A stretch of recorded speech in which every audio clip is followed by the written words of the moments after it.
Yeah, much of the focus of today's update was on how the city plans on managing the crowds that will come with retail stores opening up for curbside pickup on Monday. And in that vein, they've released a list of recommendations that will guide businesses on how to open safely.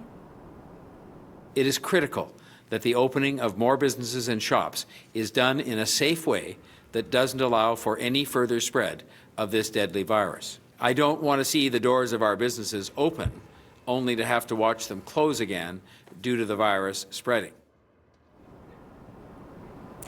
Now, the city is putting much of the onus on businesses to ensure the safety of their staff and customers who will be picking up their orders. The list of recommendations includes encouraging staff and customers to wear face coverings, managing lines by placing tape every 2 meters, scheduling pickup times to manage the volume, and if possible, only accepting payments by card. But many stores, especially downtown, are side by side, making it difficult to ensure proper physical distancing in lineups outside. City officials did not address how that would be combated.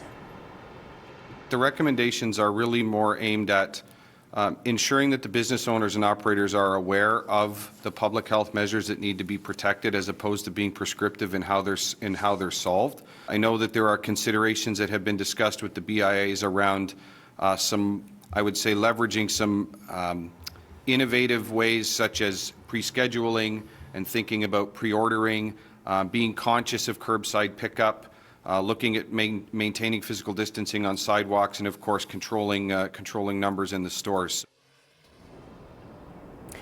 And as more businesses reopen next week, the union representing TTC workers says it's bracing for an increase in ridership on public transit. The union is now calling on the city to make face masks mandatory for all riders. The plea comes 2 days before the TTC plans to drastically cut service. Starting Sunday, 15% of its buses, streetcars, and subways will be taken out of service. The union is worried that will lead to overcrowding on several routes, increasing the risk of spreading COVID-19 on the TTC.